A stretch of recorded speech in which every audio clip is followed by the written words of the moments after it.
Hello दोस्तों, आप सभी का स्वागत है अपने YouTube channel MS coaching classes पर।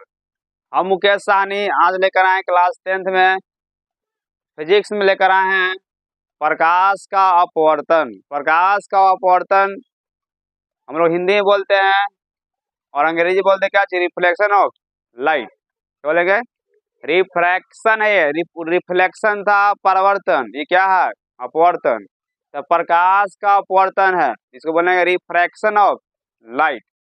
हम लोग जानेंगे कि रिफ्लेक्शन ऑफ लाइट क्या होती है ना। या बोल सकते हैं कि प्रकाश का अपवर्तन है ना किसे कहते हैं। तो हम लोग पीछे के क्लास में पढ़े थे, याद है? प्रकाश का परिवर्तन। प्रकाश का परिवर्तन वह घटना था जब कोई प्रकाश की किरण एक माध्यम से दूसरे माध्यम में जा रही थी तो वो पहले माध्यम में ही लौट जाती थी, तो वो प्रकाश का जो परिवर्तन घटना थी। और ये प्रकाश का अपवर्तन है, इसमें वैसा नहीं होता है, इसमें जो है थोड़ा अलग है। यानी इसमें हम लोग समझेंगे कि प्रकाश का परिवर्तन है ना, परिवर्तन सॉरी प्रकाश का अपवर्तन कैसे होता है। देखिए आपको दिख रहा है, दो आपको फिगर दिख रहा है ना। और इससे क्या चाहिए? एक फिगर यहाँ पर है, एक माध्यम है, इसकी पहला माध्यम वायु है, दूसरा माध्यम क्या चाहिए? जल है। यहाँ भी वायु, दूसरा इधर भी क्या चाहिए? जल है।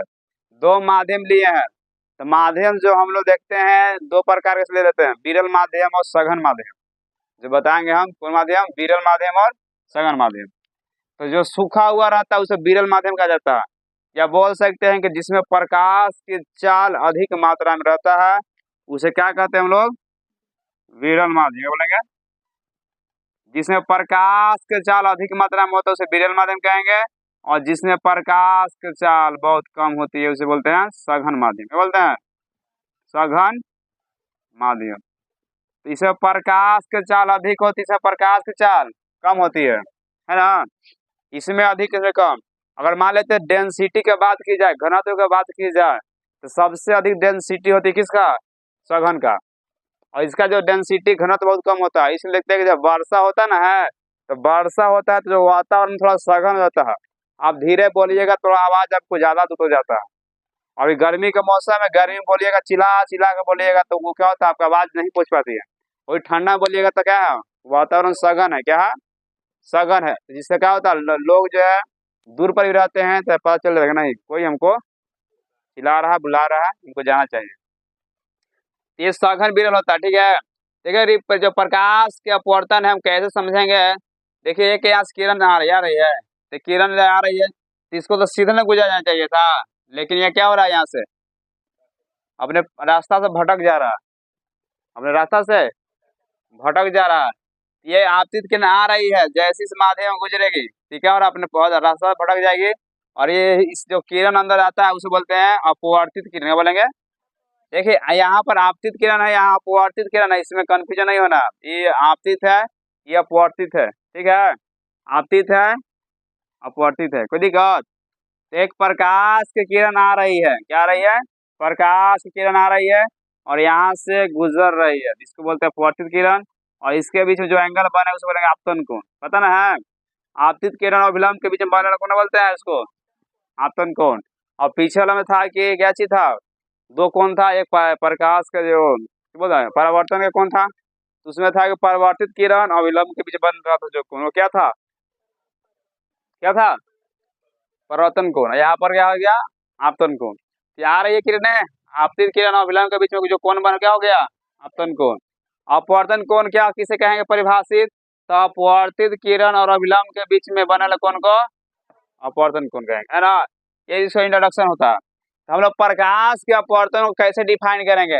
तो बोलेंगे कि जब जब कोई प्रकाश किरण यहाँ रही है, जब कोई प्रकाश की किरण एक माध्यम से, पहला माध्यम है, जब कोई प्रकाश किरण एक माध्यम से दूसरे माध्यम में गुजरती है तो वो अपने रास्ता से भटक जाती है। क्या कहती है? अपने रास्ता से भटक जाती है, विचलित हो जाती है ना।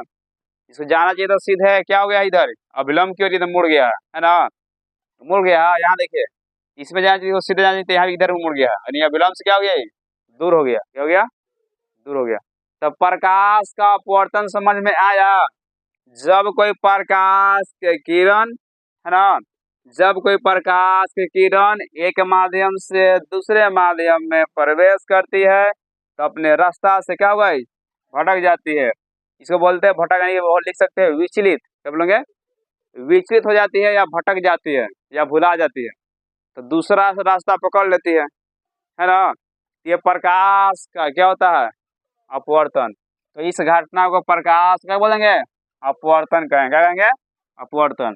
प्रकाश के अपवर्तन पर कैमरा देखे होंगे, मोबाइल का कैमरा और कोई और ये जो कैमरा था डिजिटल कैमरा, वो सब कार्य करते हैं किस पर, प्रकाश के अपवर्तन पर। किस पर, अपवर्तन पर। सूक्ष्मदर्शी देखे होंगे जो माइक्रोस्कोप रहता है, उसे वो भी क्या किस पर आधारित है, प्रकाश के अपवर्तन पर। और ये जो दूरबीन ये सब रहता है देखे होंगे, देखे हैं, जिसको दूरदर्शी कहा जाता है, क्या कहते हैं, वो भी जो है सीडी पर डिपेंड होता है, किस पर, प्रकाश के अपवर्तन पर। ठीक है, इस समझ में आया। तो देख लिए, यहाँ पे लिख देते हैं कि प्रकाश का अपवर्तन किसे कहते हैं। इसको डिफाइन हम कर सकते हैं, कैसे कर सकते हैं, कि जब जब प्रकाश के किरण जब प्रकाश के किरण जब प्रकाश के किरण एक माध्यम से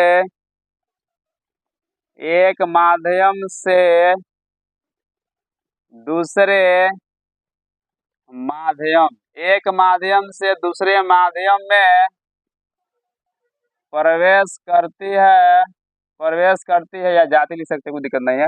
एक माध्यम दूसरे माध्यम में प्रवेश करती है तो वह